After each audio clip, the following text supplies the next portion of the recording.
నిన్న ఒక ఇన్నింగ్స్ ఆడుకున్నాం కదా. ఇది హిందూ ద్రోహి వైసీపీతో మనం ఆడుకునే సెకండ్ ఇన్నింగ్స్.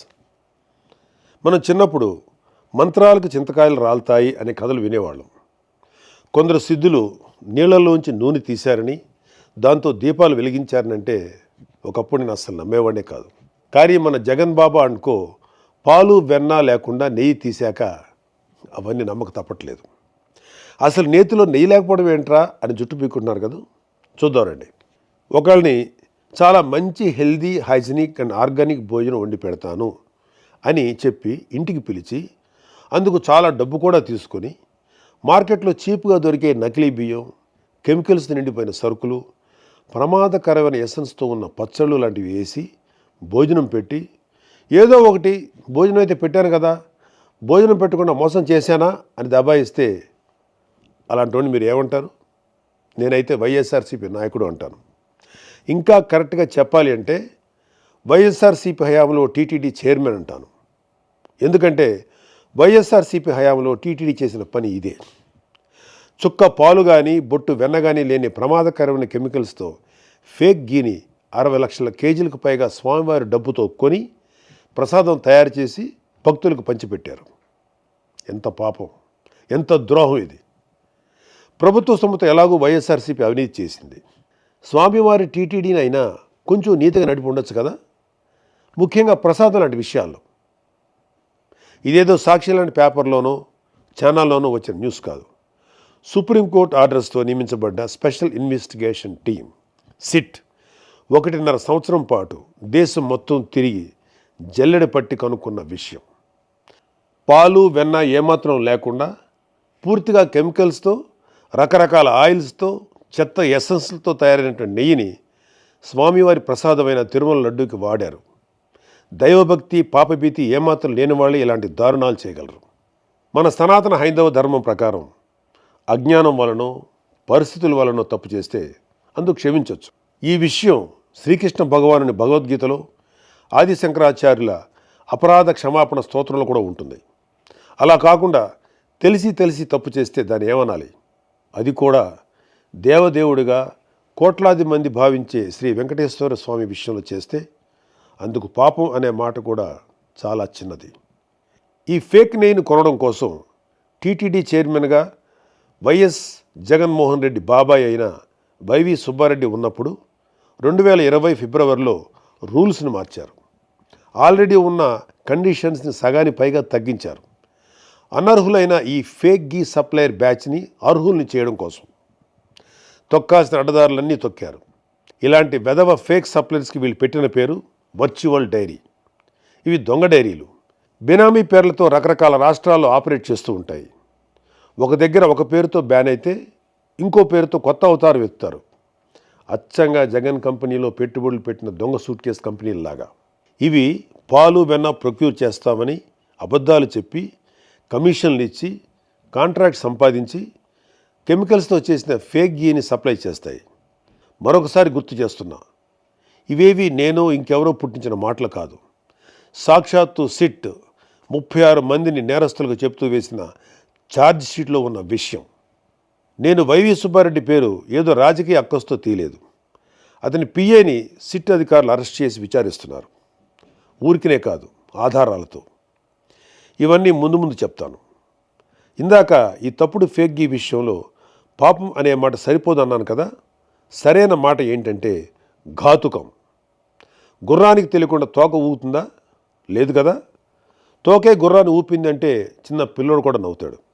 అలానే 24/7 వైవి సుబ్బారెడ్డి దగ్గర ఉండే తన ప్రైవేట్ పిఏ అప్పన్న ఆయనకు తెలియకుండానే టీటీడీకి ఆ ఫేక్ గీ సప్లై చేసే వాళ్ళను దేశం మొత్తం తిరిగి కేజీ ఫేక్ గీకి 25 రూపాయల చొప్పున కోట్ల రూపాయలు వసూలు చేస్తుంటే వైవి సుబ్బారెడ్డి గారికి తెలియకుండానే ఉందంటే నువ్వు అబద్ధమైనా చెప్పు ఉండాలి, లేదా పిచ్చోడమైనా అయి ఉండాలి.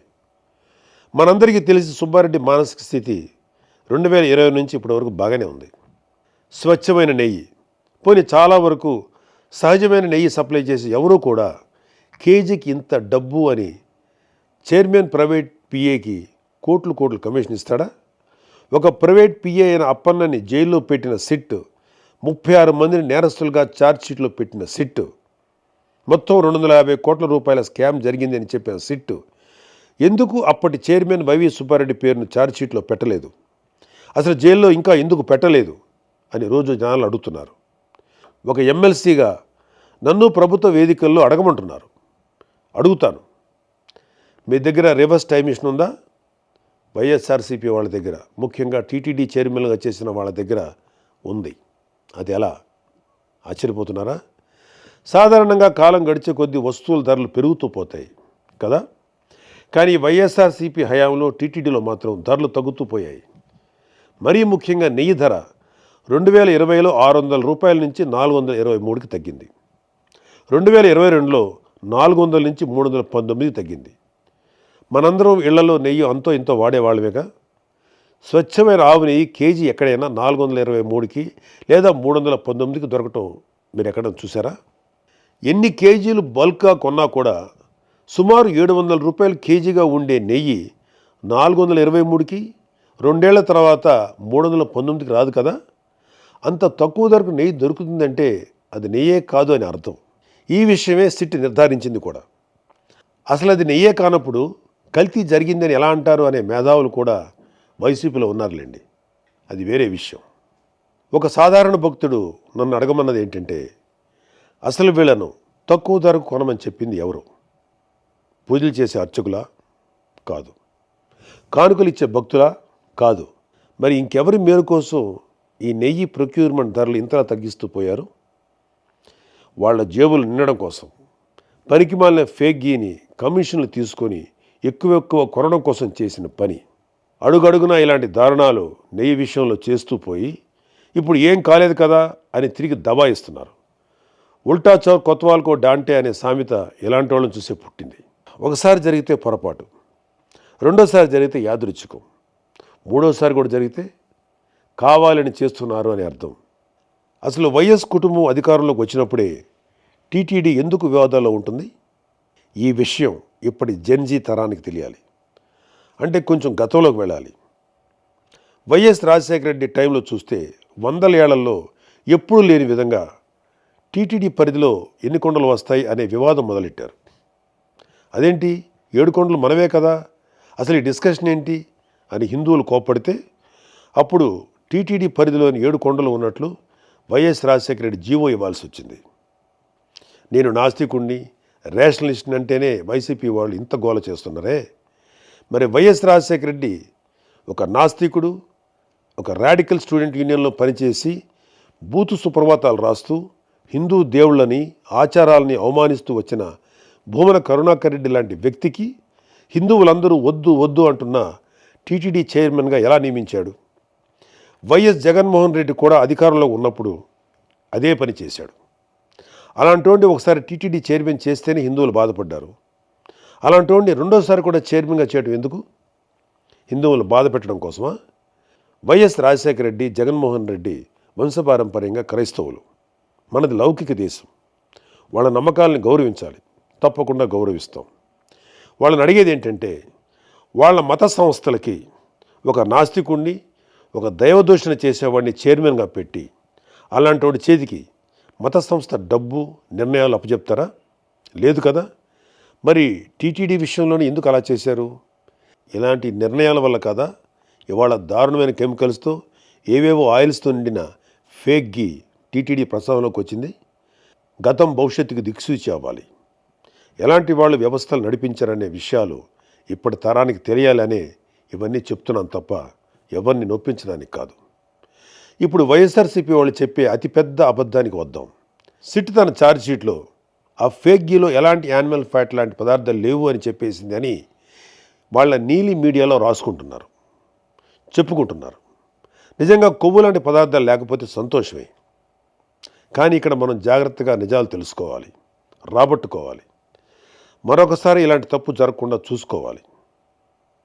2024లో ఎన్డీడీబీ సిఐఎల్ఎఫ్ నివేదికలో ఏముంది అంటే, నెయ్యి కల్తీ జరిగిన మాట వాస్తవం అని చెబుతూ అలా జరగడానికి 5 కారణాల్లో 4 కారణాలుగా beef tallow, pig fat, fish oil లాంటి పదార్థాలు ఉండటం అని స్పష్టంగా చెప్పింది.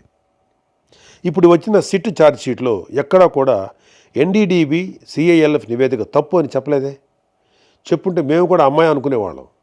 సిట్ ప్రస్తుతం ఎన్డీఆర్ఐ ద్వారా చేయించింది లార్డ్ అంటే పందికొవ్వు టెస్ట్ మాత్రమే. అది కూడా 10% కంటే తక్కువ ఉంటే మేము చెప్పలేము అనిందే తప్ప ఇతిమిద్దంగా లేదు అని తేల్చలేదు. లేదు అని తేల్చుంటే మాకన్నా సంతోషపడేవాళ్ళు ఇంకెవరూ లేరు. ఇప్పుడు జరిగింది nuclear DNA based PCR test మాత్రమే. ఇంకా ఎంటీడిఎన్ఏ బేస్డ్ టెస్ట్ జరగాలి. ఎన్డీడీబీ రిపోర్ట్లో చెప్పిన అన్ని జంతు పదార్థాలకు జరగాలి. అప్పుడే ష్యూరిటీ, శాంక్టిటీ ఎస్టాబ్లిష్ అవుతాయి. పవన్ కళ్యాణ్ గారు కానీ, చంద్రబాబు నాయుడు గారు కానీ శ్రీ వెంకటేశ్వర స్వామి మీద అచంచల విశ్వాసం, భక్తి, గౌరవం కలిగిన వాళ్ళు. జగన్లాగా గౌరవం ఉందని చెప్పి డిక్లరేషన్ పైన సంతకం చేయని బాపుత కాదు. వాళ్ళిద్దరూ మాట్లాడింది ఎన్డీడీబీ సిఏఎల్ఎఫ్ రిపోర్ట్ ఆధారంగానే. అది ఒక జాతీయ స్థాయి సంస్థ అయిన ఆ రిపోర్ట్ని వాళ్ళు ప్రజలకు చెప్పారు. అంతే తప్ప ఎప్పుడో 2029లో వచ్చే ఎన్నికల కోసం 2024 సెప్టెంబర్లో ఆరోపణలు చేస్తారా? ఏమైనా అర్థం ఉందా? అసలు మన ప్రభుత్వం, ప్రజలు కోరుకునేది ఒకటే. అసలు ఎందుకు టీటీడీ రూల్స్ చేంజ్ చేసి అనర్హులకు కాంట్రాక్ట్ ఇచ్చింది అని, ఫేక్ గీతో ఎందుకు స్వామివారి ప్రసాదం తయారు చేశారు అని, స్వామివారి సేవలో ఉంటూ డబ్బు 250 కోట్ల స్కామ్ ఎందుకు చేశారు? ఇవన్నీ అపచారాలు కాదా? వీటిలో ఒక్కదానికైనా వైఎస్ఆర్సీపీ నాయకుల దగ్గర సమాధానం ఉందా? లేదు. ఎంతసేపు సిట్టు ఛార్జ్షీట్లో ఉన్న ఒక సగం టెస్ట్ రిపోర్ట్ని మాత్రమే చెప్పి తప్పించుకోవాలనే తాపత్రయం తప్ప జరిగిన పాపాల పట్ల చిన్న బాధ కూడా లేదు. అది ఇంకా దారుణం. సిట్టు మరింత వేగంగా, ఎఫెక్టివ్గా విచారణ, అన్ని రకాల టెస్టులు చేసి ఈ ఫేక్ గీ విషయంలో పాత్రధారులతో పాటు సూత్రధారులను కూడా అరెస్ట్ చేయడంతో పాటు శిక్షలు కూడా పడేలా చేయాలని ఎమ్మెల్సీగా కంటే ఒకటి సగటు భారతీయుడిగా కోరుకుంటున్నాను. నేను చివరగా ఒకే ఒక మాట చెప్తాను. దేవదేవుడైన వెంకటేశ్వర స్వామి జోలికి వచ్చి ఆ దేవుడి సొమ్ము తిన్న వాళ్ళు ఎవరూ కూడా బాగుపడినట్లు చరిత్రలో లేదు. స్వామివారికి ద్రోహం చేసిన వైసీపీనే కాదు, మేము హిందువులమని చెప్పుకుంటూ ఆ పార్టీని వెనకేసుకొచ్చే ప్రతి ఒక్కడు తల్లి పాలు దాగి రొమ్ము గుద్దే హిందూ ద్రోహులే. ఈ మాట నేను నా ధర్మాన్ని గౌరవిస్తూ ఇతర ధర్మాలను ఏనాడు కించపరిచిన ఒక హిందువుగా, ఒక భారతీయుడిగా చెప్తున్నాను. జై హింద్.